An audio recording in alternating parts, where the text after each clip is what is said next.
So Lian Li's response to me when they got my request for a sample of this case was, wow, that's the fastest I've ever gotten a response after sending out a product announcement PR email. I was on it like that. And why was I so excited? Well, because I thought the PC-Q19 looked like the closest thing that we've ever gotten to a console killer case that has, a very similar form factor to a next-gen console, actually about the same width and depth as an Xbox One, although it is quite a bit taller, and these great, modern, living room friendly looks with this gorgeous brushed aluminum finish. Speaking of gorgeous aluminum finishes, by the way, we have a video coming on the MSI GS70 Stealth, 17-inch gaming laptop, beautiful aluminum finish. Anyway, make sure you're subscribed so you don't miss that. But back to this guy. Did it meet my expectations? Well, I guess you'll have to find out after you watch the intro.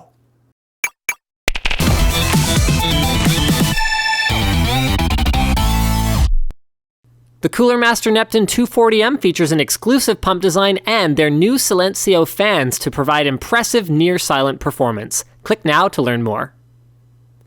So the PC-Q19 is the first case in a while that I haven't actually been able to figure out how to open just by looking at it. I mean, it's beautiful. It's completely clean looking without a single screw accessible from the front, top, bottom, and right and left sides. It includes this fantastic aluminum stand that complements it perfectly and is of such high quality that I would feel legitimately bad about using the included rubber feet to lay it flat and then hide it in my TV console. This case demands to be shown off. Upon consulting the manual, which comes in lots of languages but isn't particularly clearly written and even contains some errors, like instructing you to unscrew the PCI Express riser that actually ends up coming in a baggie, not screwed in, I discovered that you just pop the side panels off. They use a similar mechanism to the BitPhoenix Pandora, and I was ready with my red marker to take off points for this, because with the Pandora, we actually had problems keeping the side panel on. Until I tried to take these ones off and realized we are dealing with a whole different grade of push pins here. So full marks for these side panels, Lian Li. I mean, let me tell you, those sockets, you wouldn't want to put your penis in there. You'd never get it back. Inside the case, it's classic Lian Li. Everything is made of the usual wonderfully finished aluminum that keeps the case lightweight and classy looking, keeps your fingers and cables safe from cuts, and enables some incredibly creative designs without the sales volume requirements that cases with plastic chassis components require. Motherboard and power supply mounting was pretty simple at first. Remove both panels and all the removable bits. The power supply takes in air directly from the side and exhausts it out the back. I used a 600-watt Silverstone SFX modular power supply, and the motherboard sits on a nice rigid, support structure thing that gives really easy access to the back of the board for easy cooler installation. And then I hit a potential snag and a real one. First, I noticed that the ATX connector doesn't fit through the hole into the bottom compartment if it's a full 24-pin design without the 4 detachable pins. But mine has 4 breakaway pins, so that was okay. And then I realized that not one combination of the mini ITX boards and SFX power supplies that I own would allow the 24-pin connector to reach the plug. So I had to use a 24-pin extension. Fortunately, I had one lying around, and there's a fair bit of room in the front of the case to store the now extra length that I had to deal with.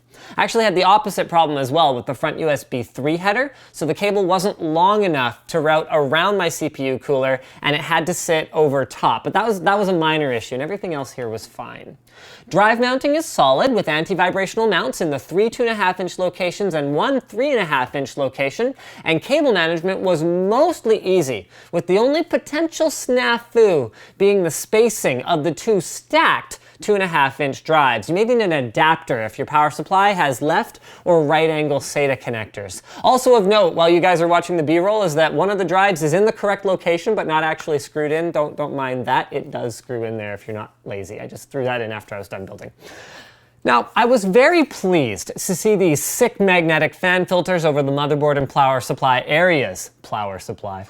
Filtered intakes are a very, very good thing, but I was pretty disappointed to see how poorly planned the case's airflow strategy was in general. The 120mm fan behind the top filter needed to be turned around to keep the case's internal pressure positive so that you're forcing dust out of the little gaps in the case rather than into them, drawing in dust. Check out this video to learn more about this concept. And the graphics card mounting, while it's super sweet with this PCIe riser card and compatibility with up to 24cm graphics cards, plenty of room for Gigabyte's new ITX GTX 970 by the way, it's just kind of like the cable cutout, only being suitable for low-end 20-pin ATX connectors. I mean, it's in there, rather than feeling like it's an important part of the case design and that like Lian Li actually expects anyone to put a high-end card in the case. Any dual-slot cooler design is obviously going to starve for fresh air, with a blower style putting the fan right up against a non-perforated side panel, and an open design simply scattering hot air around at the CPU and the nearby hard drive. Which leads into both my conclusion about this case and I guess a bit of a rant. It's a beautiful case. I can never fault Lian Li's craftsmanship, but unfortunately it's more geared towards light and middleweight media PC use, and it's not what I wanted as someone who wants to see a proper console killer case. Truthfully, even though I like the case, that's making it really hard for me to give it a positive conclusion here because it just feels like such a missed opportunity, given that even the lowly 7850 that I have in there runs at 81 degrees on the CPU at 87% fan speed. And we're talking about a 110 TDP card here, 110 watt, excuse me. And the thing that makes me most upset about all of this is that the case that I wanted this to be should already exist or be due for release very soon.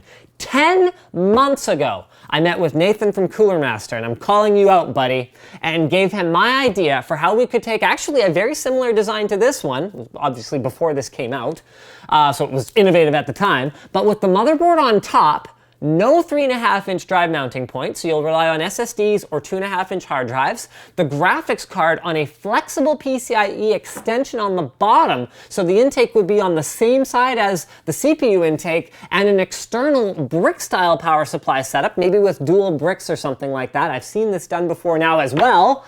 You know, Asus with their latest ROG thing, G20 or something like that. And then, so the idea was that we'd be able to get a full, custom, adequately cooled ITX gaming PC into a form factor about the size of the PS4. But they've been sitting on their asses for almost a year now with this idea. So I'm putting the idea out in public now. Guys, let me and Cooler Master know in the comments if you want to see something like that, because if it turned out well, that is the kind of thing that I would love to do like a sick Linus edition case of or something like that. Anyway, good case, not what I expected. Thank you guys for watching. Like this video if you liked it, dislike it if you disliked it. Leave a comment letting me know if your feelings are more complicated than this. Also, check out the link in the video description where you can support us. You can buy a cool t-shirt like this one, give us a monthly contribution to help us keep making videos. Or there's another thing, right? Yes, change your Amazon bookmark to one with our affiliate code embedded in it. So every time you buy tuck tape or computer cases, we get a small kickback. It helps us out a lot. Thanks again for watching, and as always, don't forget to subscribe.